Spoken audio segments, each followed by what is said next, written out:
Yo, what is up guys, Delboy here, aka Blue Collar Sports TV. Hopefully you guys are doing well. If you're new here, smash that like, hit subscribe, all of that good stuff. So this video is a quick preview and prediction for Chris Eubank Jr. versus Liam Smith. Of course this fight goes down this weekend, Saturday the 21st of January, takes place at the Manchester Arena, and in the UK, this will be televised on Sky Sports box office. Now, when it comes to this fight, I am actually somewhat looking forward to it. I think it's a good solid matchup. Is it spectacular or like, you know, edge of your seat stuff that you can't miss? No, probably not, but I think this is a decent fight.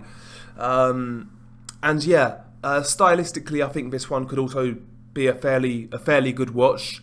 I think it could be entertaining, primarily down to Liam Smith's style. You know, he's very aggressive, likes to come forwards behind that high guard, crowd on the inside, and do his thing. And yeah, that could gel quite well with Chris Eubank Jr.'s style. And yeah, all around, I think it's a decent match. I think it's going to be relatively competitive. But is it a pay-per-view? In my opinion, no. I don't think this is pay-per-view worthy. And yeah, I'm not going to be paying for it, but if I'm in, I will absolutely watch it. I have ways and means, you know. But yeah, decent fight, somewhat looking forward to it. And of course this is a very important fight for both guys. Both guys now are in their 30s.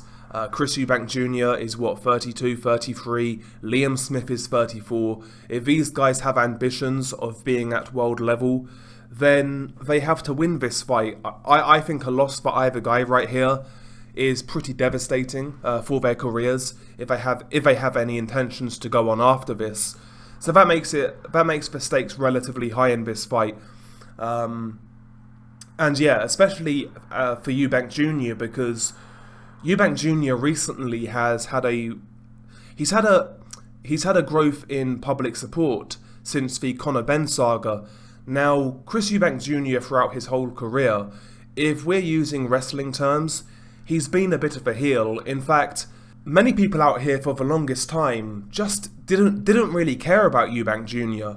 Despite that famous name, it wasn't like he was always on the boxing fans' lips, you know, that sort of thing. But recently, due to how he handled the Conor Benn saga, he's had a lot of new support, and for him, he's got to make good on that and put in a good performance, an entertaining performance, you know. So he's got a good opportunity here to keep that momentum going into a very important year for him. So yeah, but yeah, regardless, let's briefly break down the tale of the tape. I've rambled too much. Chris Eubank Jr., the favourite, he is listed as 5'11" with a 72.5-inch reach, whereas Liam Smith is listed as 5'9.5" with a 69-inch reach. So Eubank Jr., as we know, is the taller, longer guy. He has a 3-inch reach advantage and also a 1.5-inch height advantage. And given how Eubank Jr. fights, especially these days, that could be very important. You know, he likes to use that range when he's fighting come-forward guys. Chris Eubank Jr. has a record of 32 wins, 2 defeats, 0 draws, 23 of those 32 wins coming by way of knockout. Liam Smith has a record of 32 wins, 19 of those 32 wins coming by way of knockout, 3 defeats, 1 draw. So they actually have very similar records. I don't really believe experience will play a factor in this fight. Both guys have enough of that at this stage. You would argue maybe Liam Smith has fought the better competition ever so slightly due to that Canelo Alvarez fight, but experience-wise, both guys have it at this point. But yeah, Chris Eubank Jr., 33 years old, Liam Smith is 34 years old, and of course both of these guys are orthodox fighters. What I will say in regards to the records, despite both guys having similar fights, similar amount of fights, and similar experience, you may say that Liam Smith has taken more punishment in those fights. So Chris Eubank Jr. may be fresher going into this fight. That is worth considering. But anyway, let's briefly break down what I believe each guy should do to win this fight. And we'll start with Chris Eubank Jr.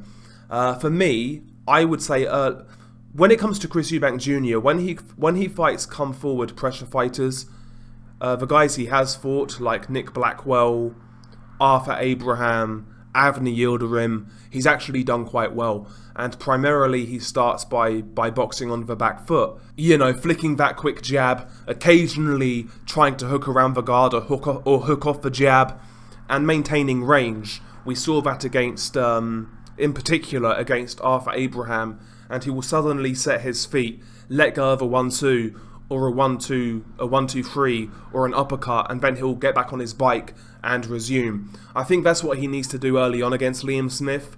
Primarily box behind that jab, keep Liam at arm's length. Liam's going to be coming forwards with his high guard and his own jab.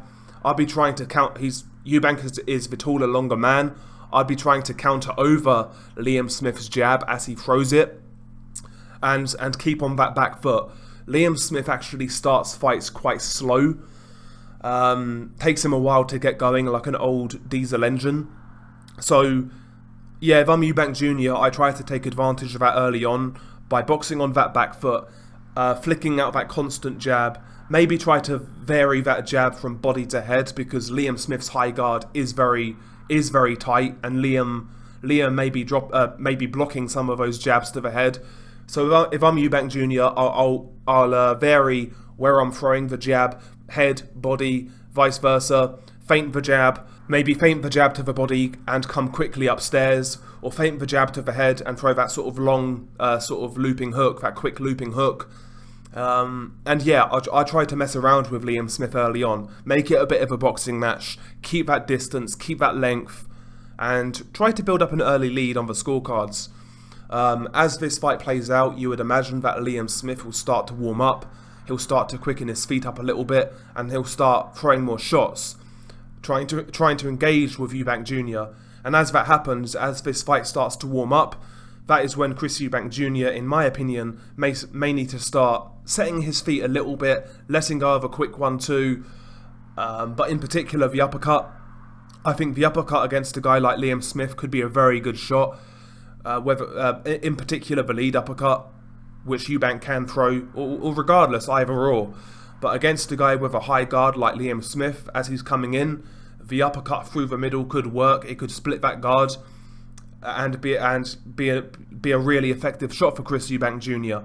Not only that, Liam Smith does come in straight lines most of the time, so the uppercut could be there.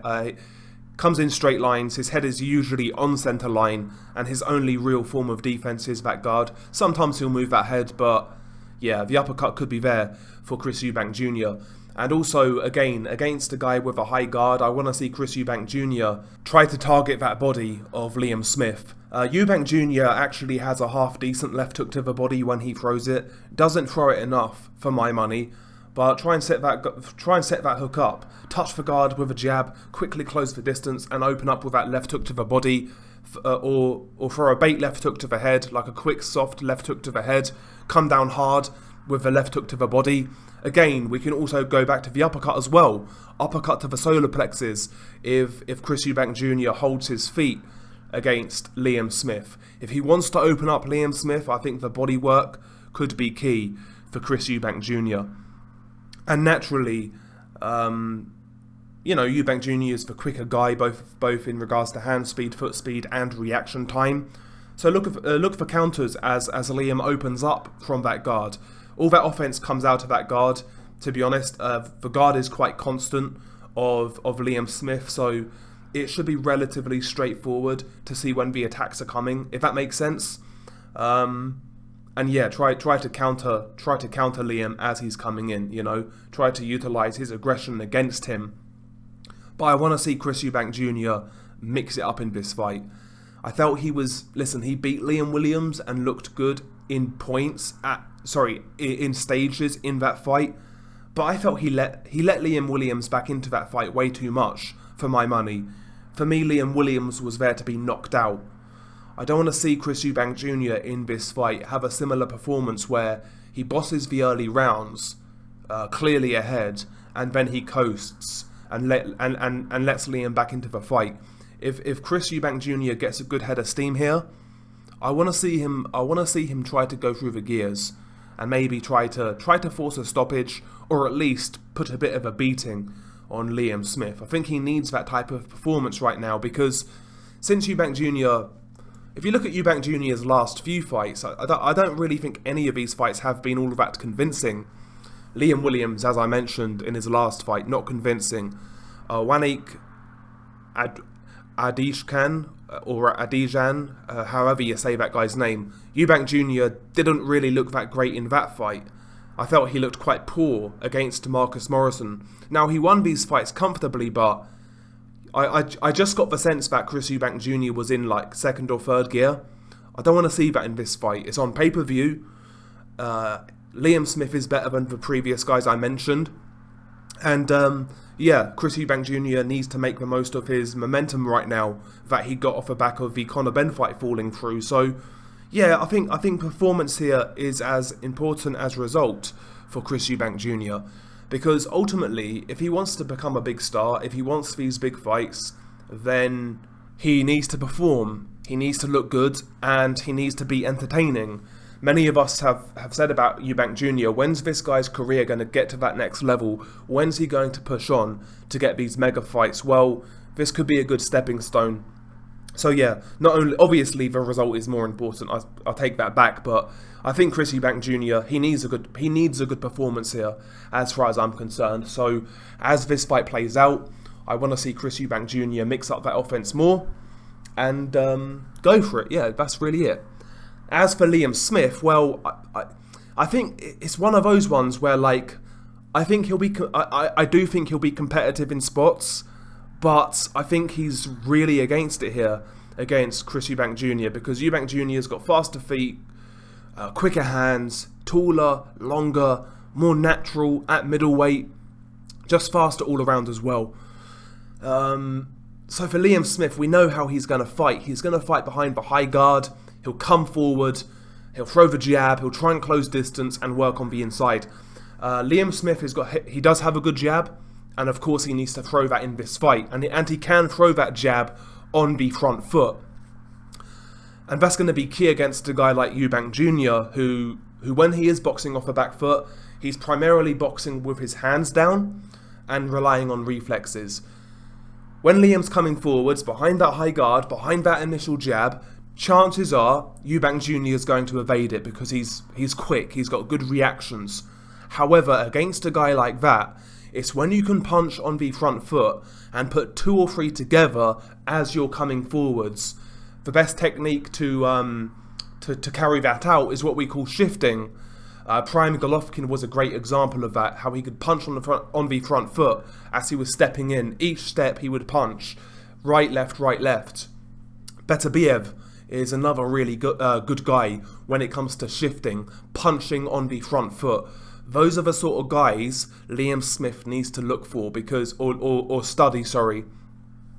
If Liam Smith can punch on the front foot, more than one at a time, more than just a jab, so jab, right hand, power jab, that sort of thing. If he can do that, then potentially he can catch Eubank Jr. on the I guess you would call it the second phase of attack, where you miss the jab, Eubank evades that, but for the second and third shot, Eubank Jr. potentially will have a harder job evading those shots because he's ducking back as he's on the back foot. Eubank Jr.'s feet aren't always that great, so potentially you could see a balance issue there where he struggles to defend the second and third shot.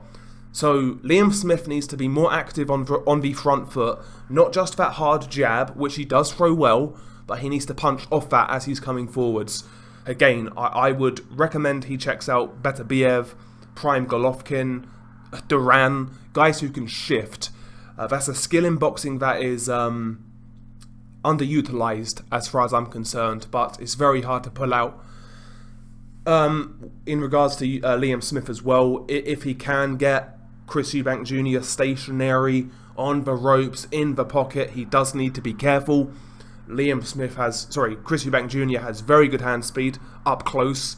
He can throw punches in bursts, and he can overwhelm guys.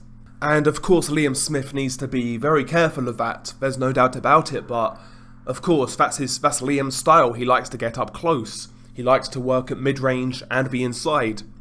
So again, use that high guard to try and get a read on those combinations and punch in between Chris Eubank's combinations on the inside and at mid-range. Again, Liam Smith has real good sneaky uppercuts on the inside. He doesn't need much space to punch.